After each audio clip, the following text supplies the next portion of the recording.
First of all, I would like to wish all of you good morning. And I have to say that I'm just totally delighted to be here in this place that was the seat of Chögyam Trungpa Rinpoche, and that is now the seat of his son, the Sakyong Mipam Rinpoche, and for all of us to gather here, for all of you to come out of great faith and devotion in the Dharma, and it's particular out of the great faith and devotion for Chögyam Trungpa Rinpoche. And so I'm just thrilled to be able to teach this song on the view of Mahamudra, the Symphony of Great Bliss. And also, there are all of you who have come here, all of you who are listening to this. Many of you are students who actually met Trungpa Rinpoche. There are some here who may not have met Trungpa Rinpoche, but it's for all of you that he wrote this song. He took the words and he wrote them down in a pure and pristine fashion. He wrote them for all of you. And so he wrote them in order to particularly help his own students. And so in this writing this song, he didn't write it as a treatise, as a philosophical text. He wrote it as a song. And in terms of the song, he wrote it in particular in a way that's really easy for householders and lay people to understand by using comparisons comparisons and personifications of Mahamudra. It makes it very easy to comprehend.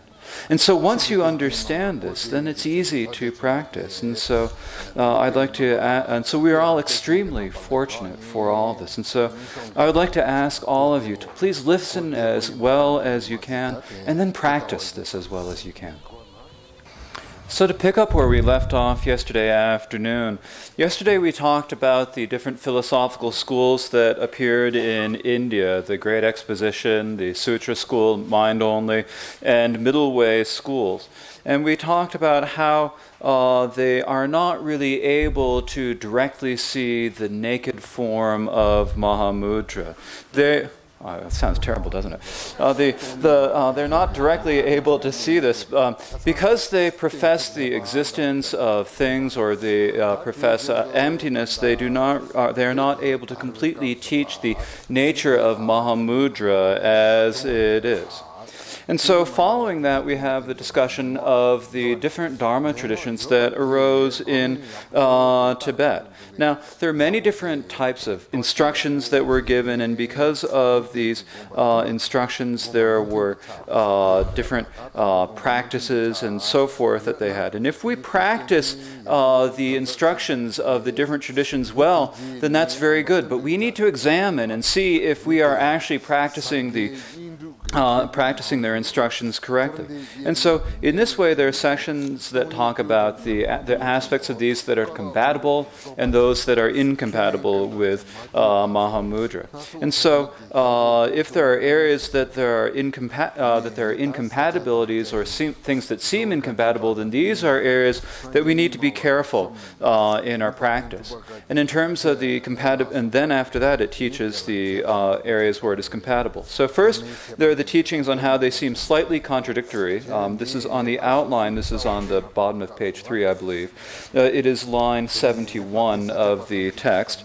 It reads, "Many masters of the Sakya, Gelug, Nyingma, and Drukpa, make proclamations of various terminology, such as the great nature of samsara, nirvana, indivisible, the great insight of the unelaborated emptiness, the great perfection of spontaneous primordial purity, and the lack of any assertions that is uncontrived."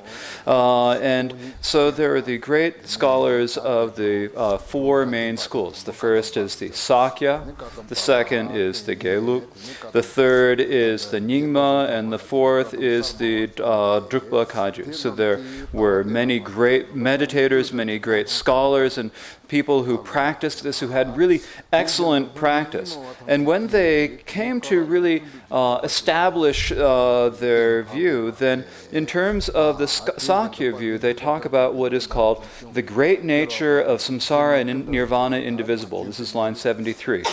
the great nature of samsara, nirvana, indivisible. And so when coming to understand the lineage of explanations and the lineage of accumulation for the study of path and result, the particular Sakya teachings, in coming to understand the view, they talk about the indivisibility of samsara and nirvana. This is the nature of how things are. In the Geluk school, they talk about the great insight of the unelaborate emptiness. And so this is when, in the Geluk school, they are primarily coming to establish and internalize emptiness. And so the Geluk school developed out of first the Kadampa school, and then the great Tsongkhapa came and established what is called the new Kadampa or Gelugpa school. And their view is about the emptiness that is free of elaborations or free of all conceptual complications. Then the third school mentioned is the Nyingma school, and in the Nyingma school they talk about the great perfection of spontaneous primordial purity. And so this is the spontaneous presence and the primordial purity. And then finally there is the Drukpa school. The teachings of the Drukpa school are the lack of any assertions that is uncontrived. And so there's the uncontrived or unaltered lack of any assertions. So that is the reference to the Drukpa school. And so these different schools make proclamations of various terminology. And so they have different terms, different words that they use. And so there are slightly different words and slightly different instructions that they have given. So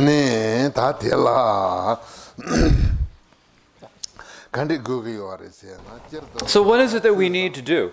Well, we have to remember that there are two things here. There is the Dharma and there are individuals. The Dharma is the teachings of the Buddha that were passed down to the great scholars and great meditators, the Mahasiddhas of India and Tibet, the instructions of them. Then there are the individuals and the wishes of the individuals. And here it's possible, and the assertions of individuals, and here it is possible that there might be some problems and faults. And so when there are faults and problems, is this a fault with the Dharma or is it a fault with the individual? It's not a fault that comes about from the Dharma. It's a fault that comes about from the individual. Some people are not able to really examine things carefully, and so then things get a little bit problematic about that. And so here, this is the discussion about how they might seem problematic. So what is it? How do we discern whether something is right or not? Well, there are four things that we need to discern on. As it says in line 77, if by the power of scripture, logic, instructions, and meditation. So first we need scripture. Scripture here refers to the words of the Buddha, and also the treatises that were written by the great scholars and masters of India and Tibet. And so through studying the scripture, we can come to be able to practice. Through studying these scriptures, we can come to be able to know and understand. And so within these treatises that were written by the great masters of India and the great masters of Tibet, what is taught is the logic or the reasoning. And so this is the proper reasoning. We follow the proper reasoning. And then within some of these, there are also the instructions, the oral instructions. These are the instructions that one master then teaches to the student, whispering in their ear or giving the instructions orally. And so we have these three. We have the scripture, logic, and instructions. And on the basis of these, we do our own individual meditation. We experience the feelings. We generate the experience of samadhi. And if we do that, it is as it says in line 78. If this is looking inward without, there should be an if before the beginning of this line. If this is looking inward without conception, it is, and not good, it should be great. If this is looking inward without conception, it is great. These all point a finger at something. What could that be like? And so if this is looking inward without conception, so here, normally when we ordinary individual things, we make things up conceptually. We look at things conceptually. But rather what we need to do is we need to realize the nature as it is. And so if we are looking inward and realizing the nature as it is, whether we are Sakyapa, whether we are Nyingma, whether we are Geluk, or whether we are Drukpa Kaju, it's great. It's really fine. So these all point a finger at something. What could that be like? So they're all pointing at something. So what is it that we need to examine this carefully to see what they're pointing at. And if what they are teaching is something that is compatible with the scripture, the logic, and the instructions, then that is something that we need to practice. If it is not compatible with that, if there's some sort of a fault, then we need to be careful about it. Be careful about it. And so in this way, we've had the discussion now about how the philosophical schools that arose in India, there are the various incompatibilities there, and we also began talking about the schools that arose in Tibet, how there seem to be some areas that are slightly contradictory. But in actuality, all of the meaning of all of this all comes down to the same thing. In terms of the actual meaning, there is no contradiction to these schools. And so here we have the two sections to this. With the teaching that in actuality the intent is compatible, and this has two sections: the Indian philosophical schools and the Tibetan traditions. So there are not So in actuality, there are not any faults. So the first section is teaching on how the teachings of the Indian philosophical schools are compatible. And so this begins first talking about, since we don't say that external objects are forever negated, you two schools who posit external existence, be delighted. And so the two schools who posit external existence are the Great Exposition or Vaibhashika and the Sautrantika or Sutra school. These two schools posit that external objects are established, that they're made out of atoms. And so similarly, when we talk about coming to comprehend and internalize the nature of Mahamudra, when we are talking about meditating on Mahamudra, we come to really understand the essence of the nature of the mind. We understand the nature, the Dharma nature of all phenomena. We study and practice this, we practice this. But when we do this, it's not like we're saying, once you start meditating, there's nothing out there. When you're there's nothing there. There's nothing exists at all. There's absolutely nothing there. There's no one who says that at all. So those of you who posit external existence, be delighted. You can be happy about it. We're just saying things are empty. We're not saying that they are complete nothingness. The next, in this way, it says, since we don't say that external objects are forever negated, we're just saying they're empty. You two schools of posit external existence, be delighted. So this is showing how this is not contradictory of the teachings of the Great Exposition and the Sutra school. Then next is the teachings about the mind-only school. Since appearance is possible, though free of elaborations, all of you who posit autonomy should be delighted. And so although we say that everything is free of elaborations, these are talking about the autonomist school. And although we say that everything is free of elaborations, whether you say that things can be established by their own characteristics relatively or not, they still appear. And so when the positions of the autonomist school does not contradict the view of Mahamudra in other way.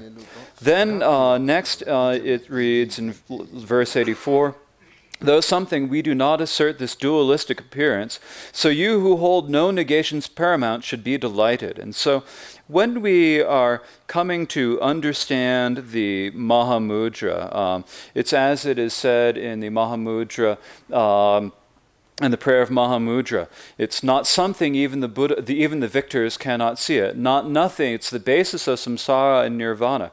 And so, we say that the nature is something. It's not nothing, but we don't say that that the dualistic appearances of our ordinary reality are truly established. So, you who hold no negations paramount, the consequentialists who negate the existence of everything, should be delighted. It does not contradict the consequentialist or prasangika view in any way. And then, since line 86, since it transcends the objects the worldly cling to as being real, all you who assert permanent emptiness should be delighted. And so, here, since in the Mahamudra view, we do not say the things, we do not have the clinging to reality of regular worldly people. You who are fixated on two truths, those Shentongpas, the people of the Shentong school, who assert the permanent emptiness, should also be delighted. Then in verse 88 it reads, since the two truths inseparable is basic sanity, all you who are fixated on the two truths be delighted. And so here there's the relative and the ultimate. And they're not contradictory. The relative appearance, the ultimate emptiness are not contradictory. And so there are people who assert that things exist relatively, but do not exist ultimately. Or they say that things exist ultimately, but they do not exist relatively. So all such people who have fixation on the two truths, this is not contradictory, or Mahamudra is not contradictory of this. We talk about the unity or the inseparability of the two truths. The nature, this is the nature of Mahamudra. And so when we talk about the nature of relative appearance is ultimate emptiness. The essence of ultimate emptiness is the relative appearance. And so the nature, or the way the ultimate is the essence of that is the clear essence, and yet that clear essence is also empty. And so the empty essence is clear. The clear is essentially empty. This is the union of clarity and emptiness. And also, if we talk about it in other terms, there's the bliss, the great bliss, and that the emptiness, the nature of great bliss is emptiness, and yet that emptiness is also by nature great bliss. The great bliss and emptiness are unified, the unity of bliss and emptiness. And so this is not contradictory in any way. And so that was the discussion of the Indian philosophical schools. And then next is it is discussed in terms of the Tibetan traditions. And so first there's the discussion of the Sakyapa, line 90, under Tibetan traditions. Samsara and nirvana inseparable is a name for this. And so in the Sakyapa school they talk about the inseparability of samsara and nirvana, and this is a name for this being Mahamudra, the ordinary mind, Tamagi Shepa. The ordinary mind is nothing other than the inseparability of samsara and nirvana. And so you, the lineage of study and explanation, need not be jealous. The lineage of study and explanation is the Sakyapa lineage. Next is the Geluk school. Since there are many methods and instructions for realizations, all you new Kadampas do not explode your brains. And so, since there are many different ways, many different things you can do, and many different methods you can follow, there's a lot. It's easy to attain realization. So, all of you Gelukpas, there's no need to explode your brains. You can take it easy. And so then next is the ancient Nyingma school. Since cause and result are tenable, although spontaneously pure, Vidyadharas who destroy confusion do not get too lofty. And so things are spontaneously pure, things are primordially pure, they're spontaneously present, and yet at the same time they still occur. The relative appearance of relative interdependence still happens. There is still cause and effect that happens. So all of you Vidyadharas who destroy confusion, you great Nyingma masters, you don't need to get too lofty. You don't need to have too high a view. Our practice is really the same. And so that was discussing it in terms of the philosophical schools and the religious traditions. And then next, he gives advice designed specifically for individuals. So there are some people who really love samadhi. You love the meditation, and you think, study, not for me. Don't need it. Don't like the study. Then there are some people who study all the time, and but you never practice. And so there are instructions for these two types of individuals on what to do. And so the first is for those people who just don't like studying and who only practice all the time. And so since the path of right logic is compatible with this, uneducated, foolish meditators don't fear explanations. And so if you try to meditate but you don't actually have the instructions, then that is just idiot meditation. That's probably a better translation here. Uneducated idiot meditators. I'm going to change my translation. Can I do that? Okay. Uneducated idiot meditators. You don't know if your meditation is good or not. It's possible that your meditation has faults and difficulties. And so what is it that you need at that point? You need to study. You need to study and contemplate. And if you study and contemplate very well, then you can follow the right path of logic, the proper reasoning, the real, true reasonings, develop real certainty through that. And when you have that certainty, you will be able to see if you have had slightly flawed meditation, then you'll be able to make your meditation flawless. If you have strayed in your meditation, you'll be able to come back to the right path. And so, in this way, so the uneducated idiot meditators don't fear explanations, and so when we meditate upon Mahamudra, upon the ordinary mind, then when we have the instructions, the logic and the instructions, the logic of the middle way, the logic that establishes the Buddha nature that is present within all of us, the logic that establishes the emptiness of all phenomena.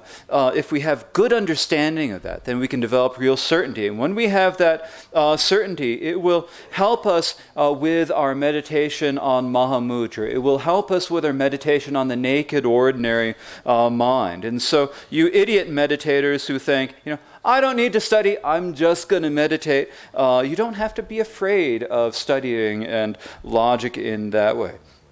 Then studying through the logic is something very helpful. It will help us develop good meditation. It'll help us remove any flaws and any difficulties in our problems. It'll help us develop and increase our meditation. And so, in this way, this is giving the advice that if our meditation, if we don't have any basis of study and we just do meditation, then our meditation will be flawed.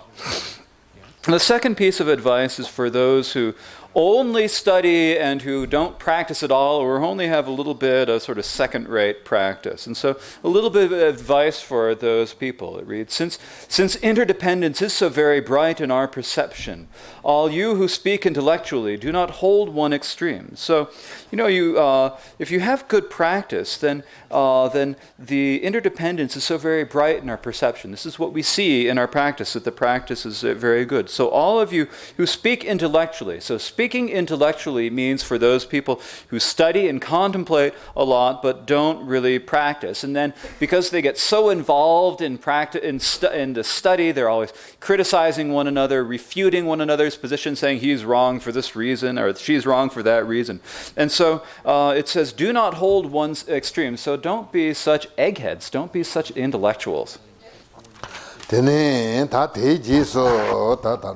then following this is the section on dispelling seeming contradictions. And so, in actuality, all of the philosophical traditions that arose in India, the 4 different schools that arose in Tibet, there are no contradictions in their real intent, but sometimes there are words that sometimes work well together or don't work well. There are words that are compatible or incompatible incompatible. But in actuality, there is no real difference in the meaning. And so it says, it's possible those little accustomed to the inner meaning might not realize the secret points of the 100 scriptures. It is not that I am being disrespectful of you. If this strikes a nerve, I beg your pardon. And so it's possible. So those little accustomed to the inner meaning, those who have had very little practice or who don't have any practice, might not. So these people might not realize the secret points of the 100 scriptures. They might not realize the real points of the main points of the philosophies and the philosophy and the instructions as they are. So it's possible that there are distinctions or that there are differences in the word. So it is not that I am being disrespectful of you. It's using different words, and because of the different words, it may seem different, but it's not that I mean any disrespect here. So if this strikes a nerve, I beg your pardon. So please don't be annoyed.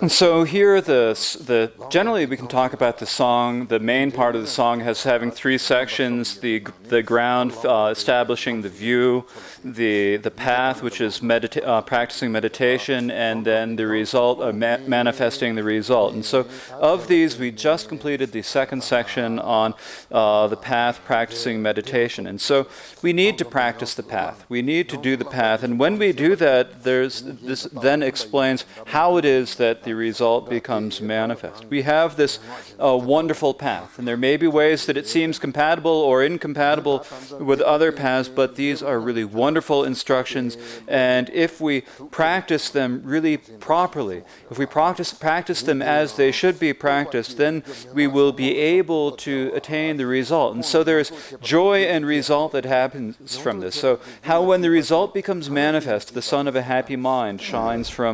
within. And so the first of these, part of this is discussing how when we contemplate the profound instructions, we get really happy and joyful about this. So as it says, though I've not realized Ati, the pinnacle of all sutras and tantras, or the natural thusness of Mahamudra as it is. And so here, when we develop experience and realization in our beings, how does that happen? It happens out of contemplating the instructions of the great masters of the path. By contemplating these instructions and practicing them, then we can feel really joyful and delighted about this. And so here, when we talk about the essence of Mahamudra, Mahamudra is like the essence of all the sutras. It's the essence of all the tantras, all of the Vajrayana teachings. And so because of that, it can be difficult to realize, but it's also very profound and very beneficial when we do realize it. And so Trungpa Rinpoche says here, though I've not realized Ati, the pinnacle of all sutras and tantras, or the natural thusness of Mahamudra, as it is. So here he's saying, have I manifested the entire result here? He's saying, no, he hasn't. He's taking a humble position here. But because of the kindness of the great masters of the past, he has developed experience and realization, and through that there is the great joy. There's a reason to be really happy and delighted about this. And then he continues, I am skilled in riding with devotion, diligence, and progeny, the fine stallion of the ancestral scriptures. And so here, the stallion of the ancestral scriptures, these are the teachings, the instructions of the root lamas, and then of their predecessors, the lineage lamas. And so these are all the texts, all the teachings, and all the instructions of the scriptures of the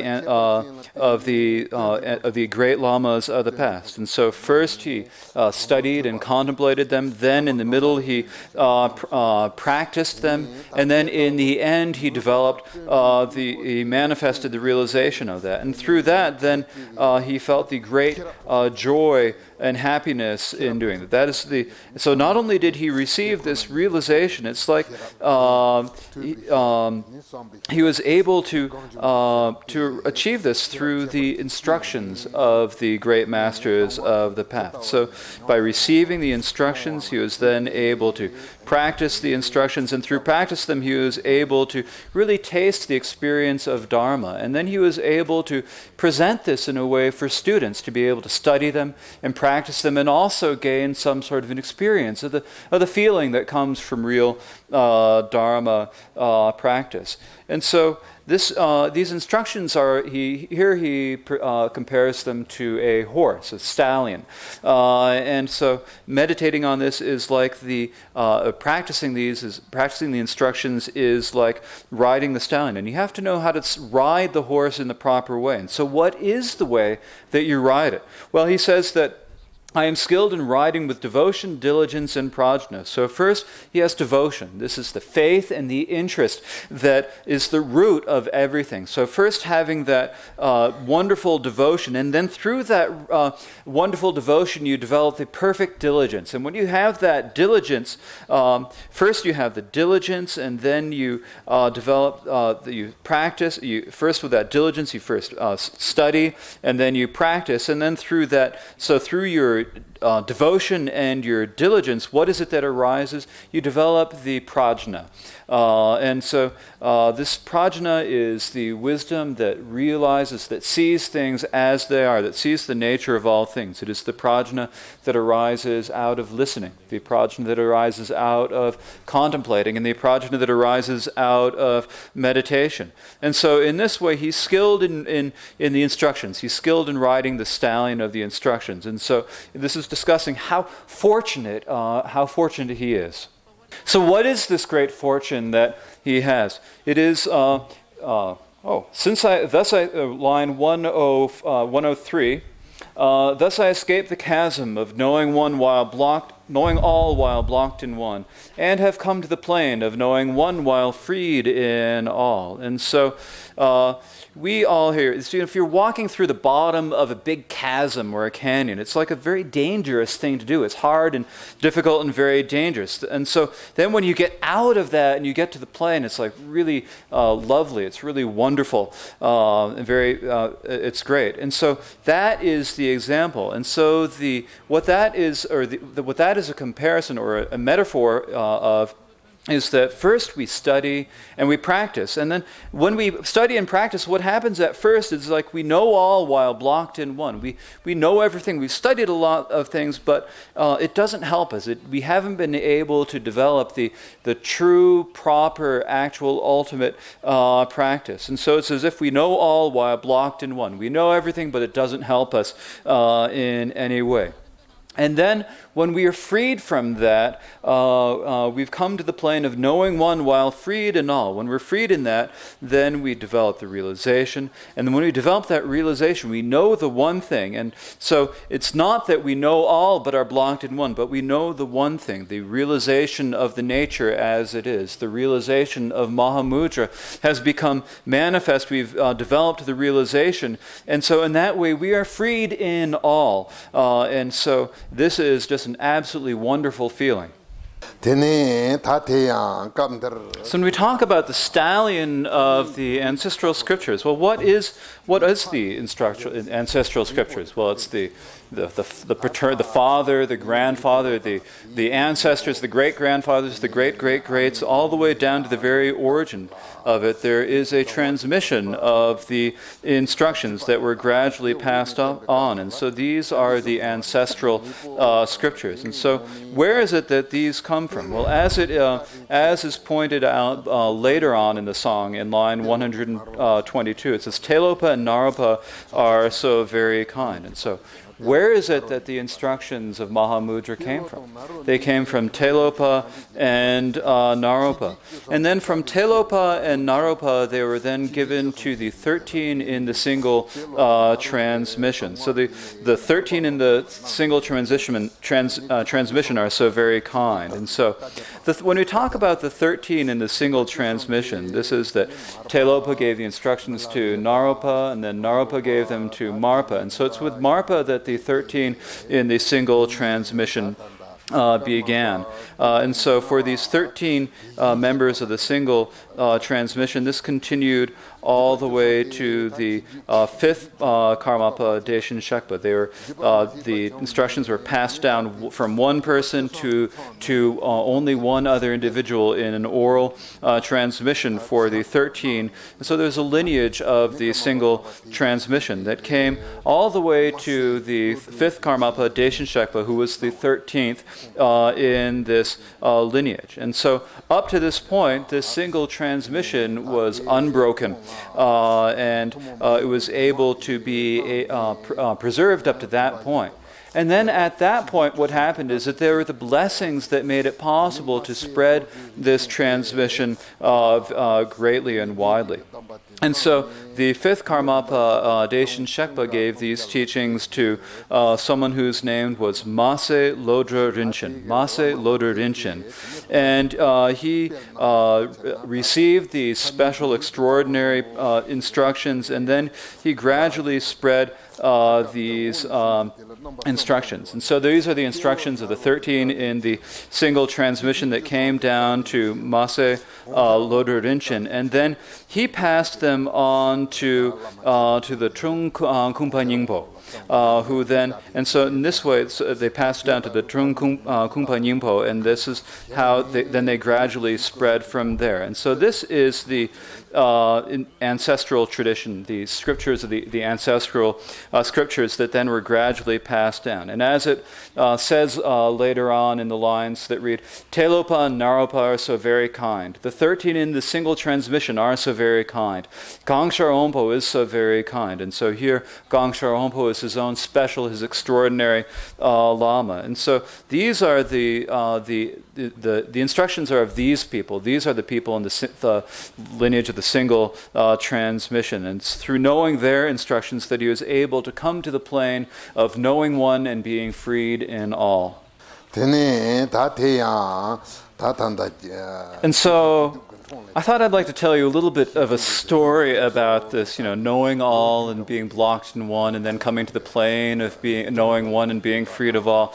So the story is that in 1957, Khenpo Gangshar Wangpo and Chögyam Trungpa Rinpoche both came to Thrangu Monastery, and I met the both of them at that time. Khenpo Gangshar gave many wonderful instructions, and at that point he told a story. Now, the story is that for the Trungpa Tulkus, the lamas in the Trungpa lineage, they all of them had a jewel that they all wore around their necks. So every incarnation of the Trungpa Rinpoche wore this jewel around their neck. And so what was the reason that they would wear this jewel around their neck?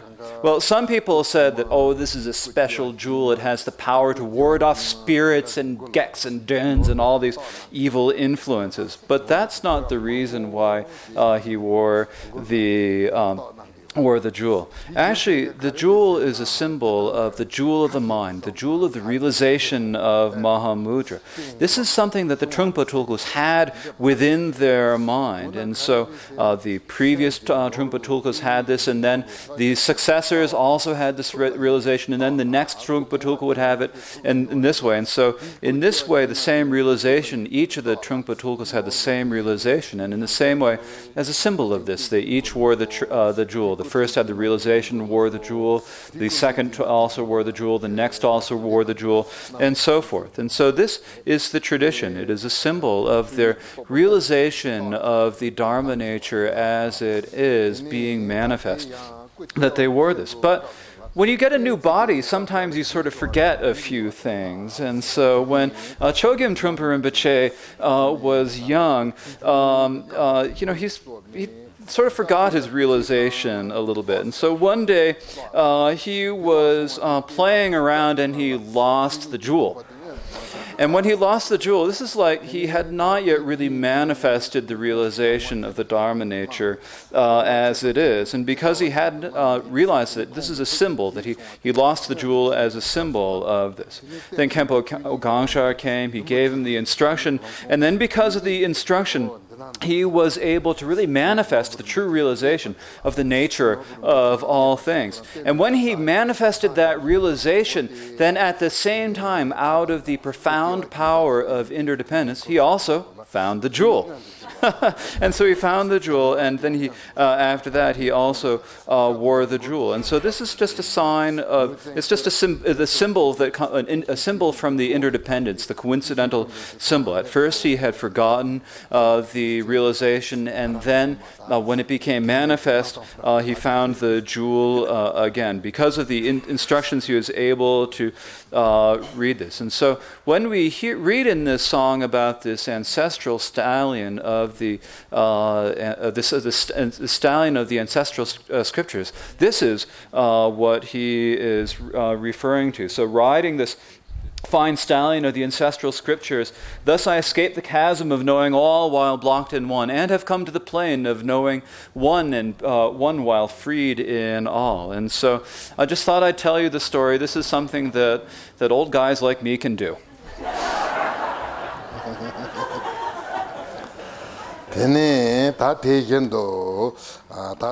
Next is a section that talks about how when you receive these wonderful instructions and you meditate upon them and you develop realization, this brings real happiness. It brings happiness to the lamas who have this realization, and it also brings happiness to the students who receive the instructions and who practice them and develop the realization. So we receive the instructions and then we practice them, and that brings us great happiness. And this is in the section starting on line 110, which reads, "Even if you look, you won't find it. It's the searcher itself. Blocking it won't stop it. The natural energy is unceasing. Mind essence is not abandoned. It's the Dharmakaya's natural face. Appearances don't stop. They're the Dharmakaya's natural light. The variety of the Dharmakaya beyond permanence or nihilism. It's enough to rest undistracted without meditating." And so when we look for the nature of the mind, we look for it, but we can't find anything. There's nowhere to find. And the reason that there's nothing to find is that it is the searcher itself. And then blocking it won't stop it. We might think that we block thoughts, and then we can find it, but we can't block the thoughts. The natural energy of the thoughts, the power, the natural energy of the thoughts is unceasing.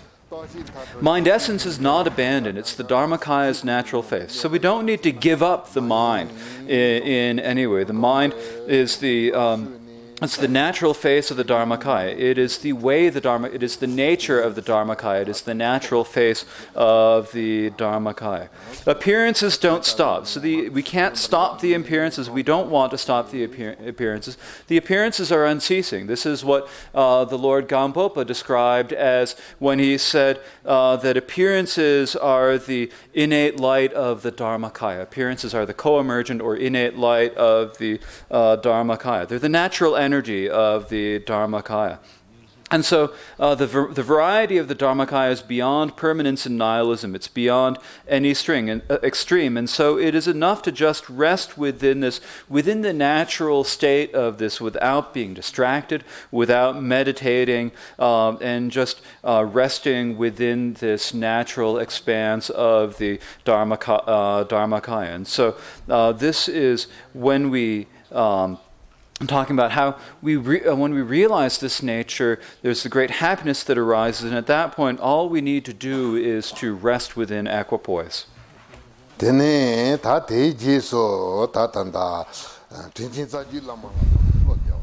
Then is the third part of this section is the happiness of contemplating the kind root and lineage lamas. And so it's because of the root and the lineage lamas that we're able to develop this realization. So as it reads, "I don't see the beloved empty form of stainless awareness as if it were a thing, but just because of a mere name.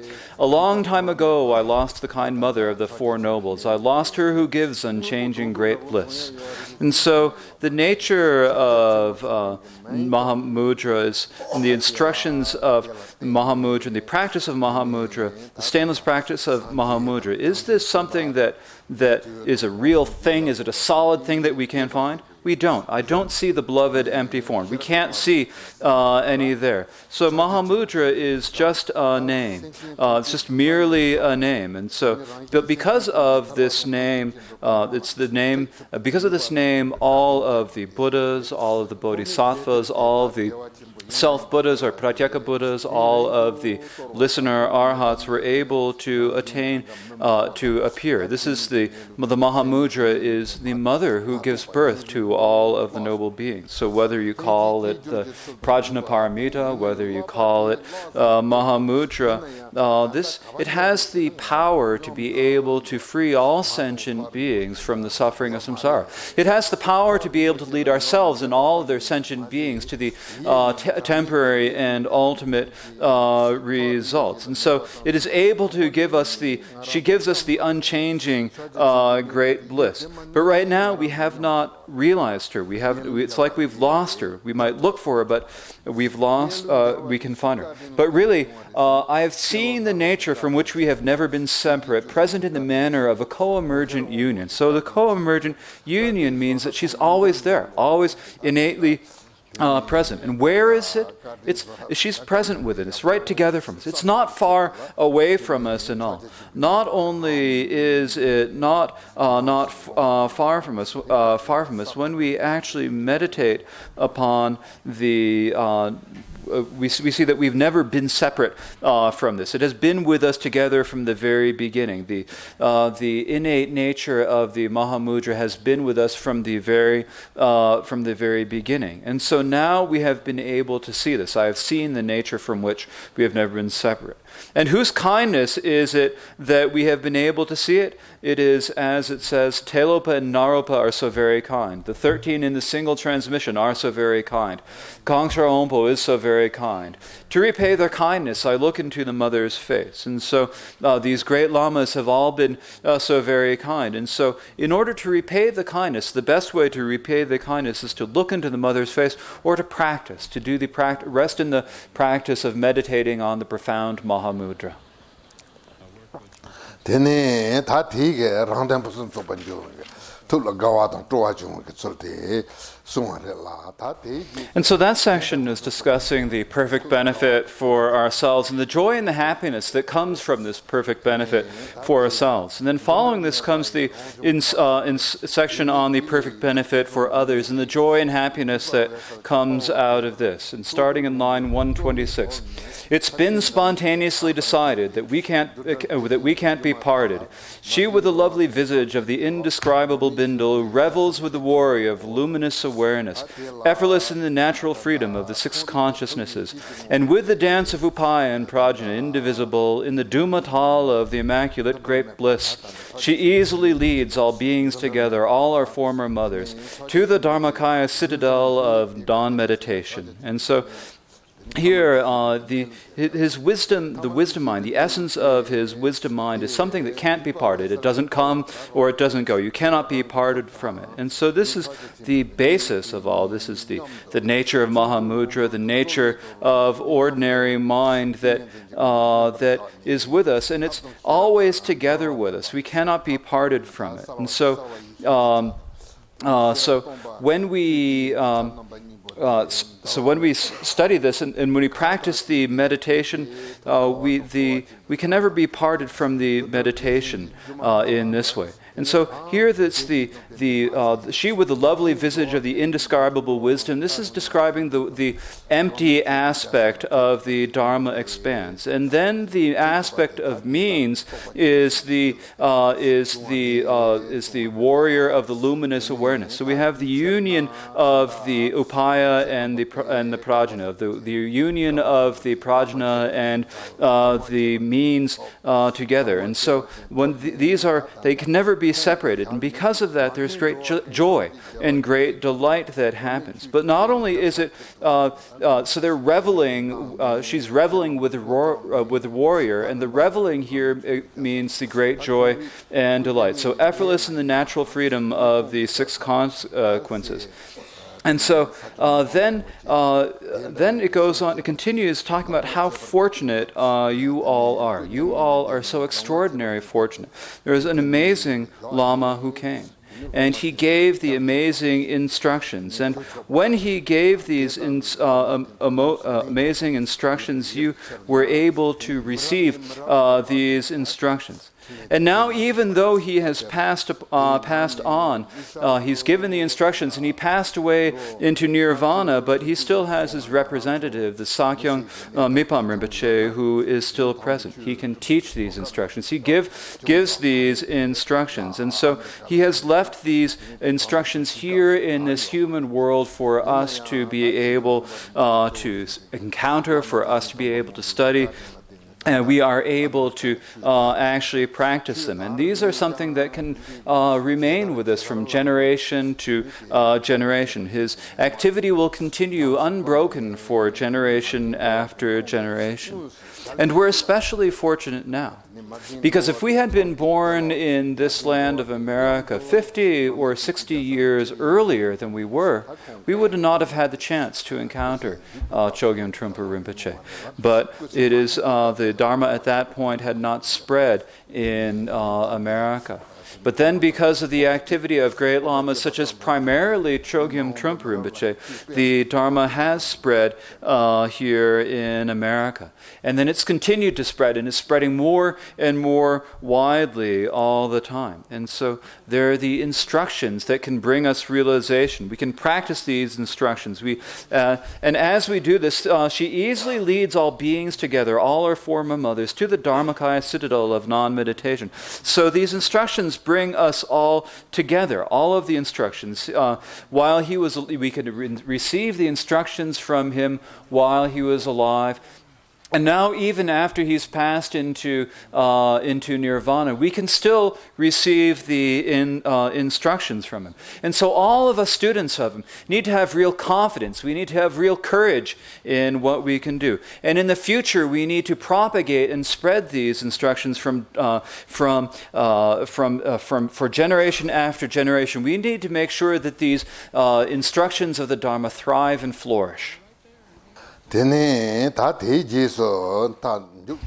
following this comes the conclusion, the virtue of the end, the conclusion. This has, it begins talking about the manner in which this was composed, and it reads, Ahang Ho, when Mahamudras, Ahoya, delightful theater, melded into Ananta's heart, Allah Allah, I spoke secret words. And so here this is really an expression of joy and delight. And what's the reason for such, when we say Ahang Ho, or Ahoya, or Allah Allah, this is just joy and absolute wonder and delight. And what is the reason for such great delight? It is because of the realization of Mahamudra becoming manifest. And so you say, and then he says, Allah Allah, and this is just like, oh, wonderful, it's great. So it's just absolute delight.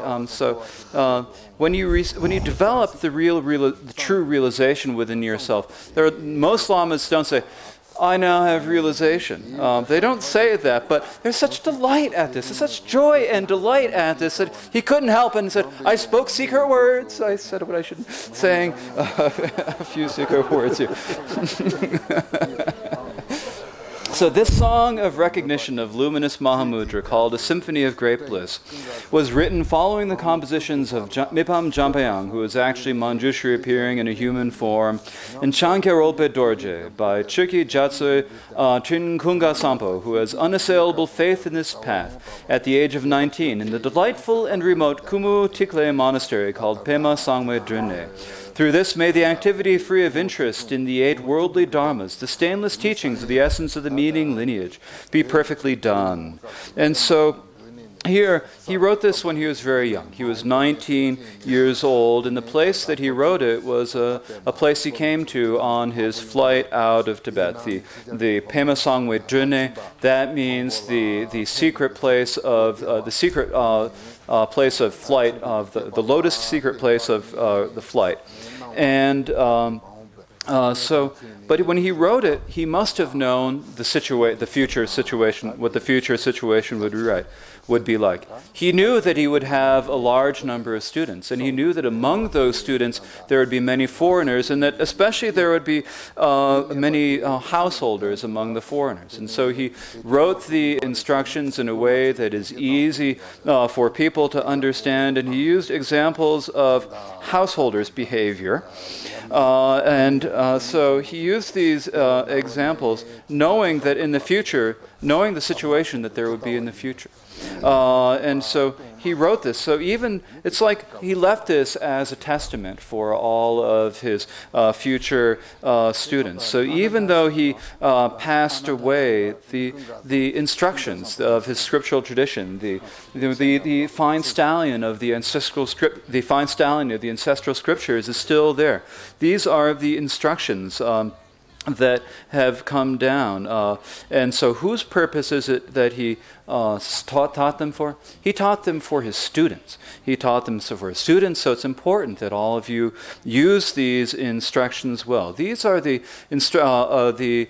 are from the ancestral scriptures, the teachings of Telopa, Naropa, and of the 13 in the single transmission. These are instructions that have been preserved just perfectly up until now, and so we are so incredibly fortunate to have that opportunity.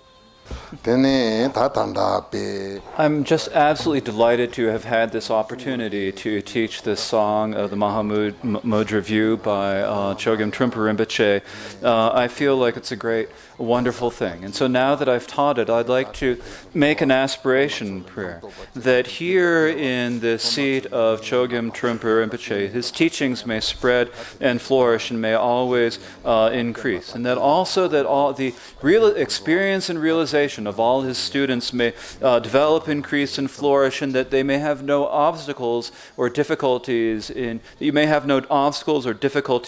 your practice. And so this is the aspiration that I have, that everything may continue to grow and flourish into the future. And I'd like to ask you to also make the same aspirations.